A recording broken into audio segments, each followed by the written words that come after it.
Assalamualaikum warahmatullahi taala wabarakatuh. Jadi kami dari kumpulan 7 ingin menerangkan tentang rahsia pemakanan halal dan haram menurut perspektif Al-Quran dan sains. Kami dari kumpulan 7 terdiri daripada 6 orang ahli kumpulan, iaitu Ahmad Bayhaqi, Muhammad Arif, Muhammad Muammar, Muhammad Zakwan Azizan, Ahmad Najibuddin dan juga Ahmad Amirul, dan semuanya ditugaskan sebagai pembaca. Jadi untuk bahagian pengenalan, saya akan menerangkan tentang maksud makanan itu, makanan halal dan juga makanan haram. Bagi makanan ialah bahan yang menarik rasanya dan pada masa yang sama menghilangkan rasa kelaparan. Untuk makanan halal pula, makanan halal adalah makanan yang boleh dimakan oleh manusia serta diperbolehkan dalam syariat Islam, dan makanan tersebut bukanlah makanan haram yang disebutkan oleh Allah Subhanahu Wa Taala dalam Al-Quran. Manakala untuk makanan haram adalah makanan yang tidak boleh dimakan oleh umat Islam sesuai dengan perintah Allah Subhanahu Wa Taala dan Rasulnya. Memakan makanan haram boleh mendatangkan kerugian bagi umat Muslim di dunia dan juga di akhirat. Bagi tajuk ini, kami mempunyai 3 objektif kajian. Yang pertama adalah mengkaji kebaikan makanan halal menurut perspektif Al-Quran dan sains. Yang kedua, menerangkan keburukan makanan haram menurut perspektif Al-Quran dan sains. Manakala yang ketiga, membandingkan pandangan Al-Quran dan penemuan sains terkini dalam penentuan status pengharaman khinzir. Objektif yang pertama iaitu kebaikan makanan halal menurut perspektif Al-Quran dan sains. Konsep halal dari sudut syariah perlu difahami dengan menyeluruh kerana halal bukan sekadar bermaksud produk yang boleh dimakan dari segi hukum syarak, tetapi juga meliputi maksud baik, iaitu thayyib, iaitu bererti bersih, suci, selamat dan berkualiti. Dalil bagi kebaikan makanan yang halal. Surah Al-Baqarah ayat ke-172 yang bermaksud, wahai orang-orang yang beriman, makanlah dari benda-benda yang baik, yakni halal, yang telah kami berikan kepada kamu, dan bersyukurlah kepada Allah jika betul kamu hanya beribadat kepadanya. Kebaikan makanan halal dari perspektif sains. Kebaikan makanan halal adalah dapat memberikan kesan yang baik kepada tubuh badan, iaitu makanan halal tidak berbahaya atau mempengaruhi fungsi tubuh dan mental yang normal. Makanan halal bebas dari najis dan kotoran seperti berasal daripada bangkai, iaitu binatang yang mati kerana tidak disembelih atau diburu, dan seperti babi dan beberapa binatang yang lain yang tidak dapat dimakan oleh seorang Muslim kecuali dalam keadaan darurat. Bandingan kebaikan makanan halal dari perspektif Al-Quran dan sains. Daripada perspektif Al-Quran telah menerangkan kesan daripada pemakanan halal yang boleh meringankan diri seorang mukmin untuk melakukan ibadat.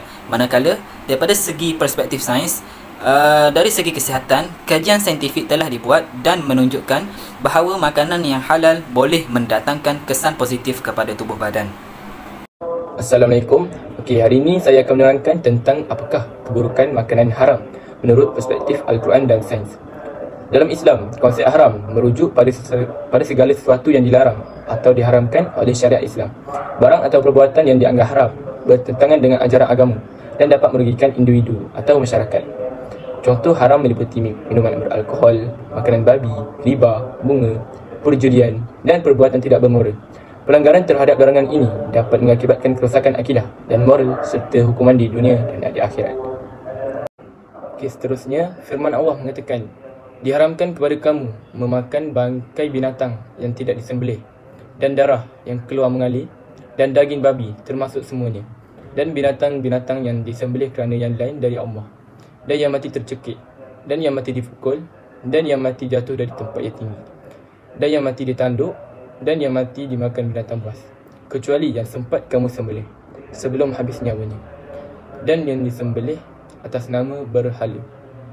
Dan diharamkan juga kamu merenung nasib dengan undi batang-batang anak panah. Yang demikian itu adalah perbuatan fasik. Pada hari ini, orang-orang kafir telah putus asa daripada memasangkan kamu dari agama kamu setelah mereka melihat perkembangan Islam dan umatnya. Sebab itu, janganlah kamu takut dan gentar kepada mereka. Sebaliknya, hendaklah kamu takut dan gentar kepadaku. Pada hari ini, aku telah sempurnakan bagi kamu agama kamu, dan aku telah cukupkan nikmatku kepada kamu, dan aku telah redakan Islam itu menjadi agama untuk kamu.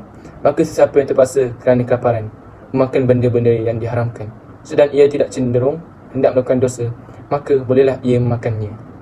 Kerana sesungguhnya Allah Maha Pengampun lagi Maha Mengasihani. Assalamualaikum. Seterusnya saya akan membentangkan tentang tafsiran ulama. Dalam tafsir Al-Misbah Quraisy Bab beliau percaya dibenarkan menggunakan organ babi, iaitu injak jantung babi sebagai pengganti injak jantung manusia. Sebabnya kerana ia tidak digunakan untuk makan, tetapi sebaliknya digunakan untuk perubatan. Berbeza dengan Ibn Katsir pula, beliau berpendapat bahawa perkataan al-khinzir yang disebut dalam surah Al-Ma'idah ayat ketiga sebenarnya ialah najis yang meliputi semua aspek badan babi seperti daging, lemak dan organ badan yang lain. Selain itu, dalam surah Al-Ma'idah ayat yang ketiga ada disebut tentang makanan yang halal yang tidak boleh diharamkan. Dalam ayat ini adalah perkara-perkara haram yang tidak boleh dihalalkan. Kalau kita buat juga, ia termasuk dalam perkara syirik amali. Sekarang kita belajar makanan yang haram dimakan.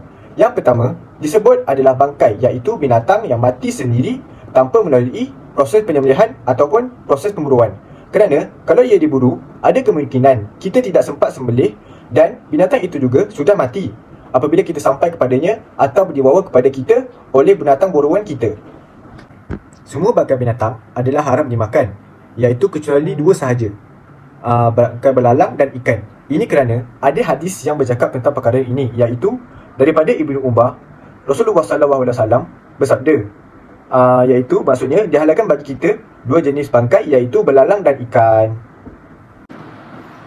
Keburukan makanan haram menurut sains iaitu yang pertama, haiwan yang mati tidak sesuai untuk kesihatan manusia kerana proses pembusukan yang menghasilkan beberapa bahan kimia. Yang kedua ialah darah yang keluar dari badan mengandungi bahan memabukkan, bakteria dan beberapa produk metabolik. Seterusnya yang ketiga, babi bertindak sebagai pembawa penyakit untuk manusia. Dan yang terakhir sekali ialah bahan memabukkan adalah berbahaya kerana memberi kesan kepada sistem saraf dan mengakibatkan kehilangan daya. Akhir sekali, perbandingan keburukan makanan haram dari sudut Al-Quran dan sains. Dari sudut Al-Quran, iaitu yang pertama ialah dari segi rohani. Jika orang Islam yang memakan makanan haram, ia boleh menyebabkan kesan rohani dan moral mereka akan rosak jika mereka makan makanan yang diharamkan di dalam Al-Quran, dan juga mereka akan mendapat dosa. Seterusnya, yang kedua pula ialah dalam Islam telah melarang untuk orang Islam makan makanan yang haram kerana ia adalah tanda ketaatan kepada Allah, dan jika mereka melanggarnya, mereka akan dimurkai oleh Allah. Dari sudut sains pula ialah yang pertama, dari segi kesihatan, kajian saintifik telah dibuat dan dikaji, dan dia telah menunjukkan bahawa makanan yang diharamkan mempunyai kesan yang negatif. Seterusnya, yang kedua pula ialah cara haiwan diburu dan dibunuh juga adalah amat penting. Ini kerana dalam kajian saintifik, jika makanan itu tidak disembelih dengan betul, ia mengandungi pencemaran yang bahaya dan haiwan yang disembelih itu tidak selamat untuk dimakan. Bismillahirrahmanirrahim. Assalamualaikum warahmatullahi wabarakatuh. Nama saya Muhammad Zakun Azizan bin Yusuf Sabri dan nombor matriks 076569. Baiklah, saya akan menyambung pembentangan daripada kumpulan saya. Okey, baiklah, kita teruskan kepada persoalan yang ketiga, iaitu bagaimana Al-Quran dan penemuan sains terkini mempengaruhi penentuan status pengharaman khinzir. Baiklah, yang pertama, dalam agama Islam, undang-undang makanan ni dikawal oleh ajaran agama Islam itu sendiri, termasuk pembahagian mengenai makanan halal dan haram. Menurut Dr. Wahab Al-Zuhaili, beliau menyebutkan bahawa pengharaman babi itu meliputi semua bahagiannya sehingga pada lemak dan pada kulitnya. Bermaksud seekor babi ini tidak kira daging dia ataupun bahagian luarannya, semua dikategorikan haram. Okay, adapun dikhususkan dengan menyebut dagingnya sahaja kerana ia merupakan kebanyakan bahagian yang dimakan, menunjukkan bahawa daging khinzir ni sememangnya haram dimakan. Sesungguhnya syarak telah melarang untuk mengambil manfaat daripada semua bahagian babi.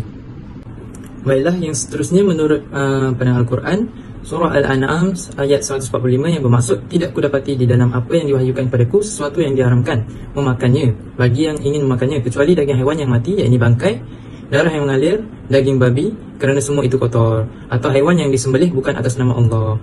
Okey, menurut ayat Quran di atas ni, pengharaman daging babi ni dalam Al-Quran bukan sahaja berdasarkan aspek kesihatan, tetapi juga merupakan perintah ilahi yang wajib diikuti oleh seluruh umat Islam. Bermaksud Allah SWT sememangnya melarang umat Islam untuk memakan ataupun mengambil manfaat daripada seekor khinzir. Yang seterusnya pula adalah tafsiran ulama.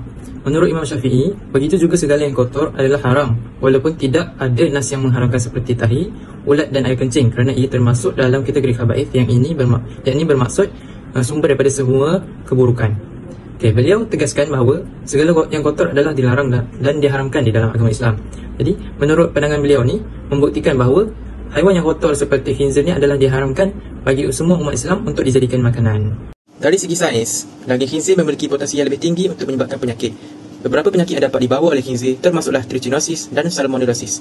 Daging khinzir memiliki kandungan lemak yang lebih tinggi dibandingkan dengan daging dari haiwan lain. Kandungan lemak yang berlebihan dapat meningkatkan risiko penyakit kardiovaskular dan masalah kesihatan lain. Al-Quran mengharamkan daging khinzir kerana haiwan itu kotor dan juga sebagai perintah daripada Allah sebagai ujian kepada hamba-Nya sama ada mampu taat kepada Allah atau sebaliknya.